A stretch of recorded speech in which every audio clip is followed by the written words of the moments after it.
Satan will change the name of sin to make sin adaptable to accept. So instead of changing our ways, we will change the wording.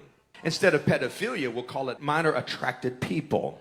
Instead of sexual exploitation, let's call it adult entertainment. Instead of sex cults where we bump and grind, we'll just call them music clubs. Instead of cults, we'll call them clubs. Instead of adultery, we'll call it swinging and open marriages. Instead of mental illness, let's call it gender dysphoria. Instead of gender mutilation, let's call it gender transitioning.